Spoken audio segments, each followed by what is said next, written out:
সূরা কাহাফ এটি মাক্কি সূরা, মক্কায় নাজিল হয়েছে। এটা কোরআনের একেবারে মিডলে অবস্থিত, 15 পারায়, কোরআনের 18 নম্বর সূরা।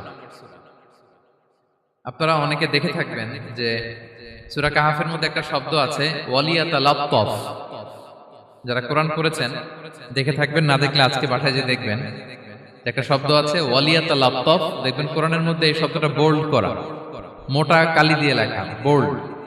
This is the middle of the holy Quran. এটা কোরআনের একেবারে মাঝখানে এই শব্দটা, এর আগে যত আয়াত তার পরে ঠিক তত আয়াত।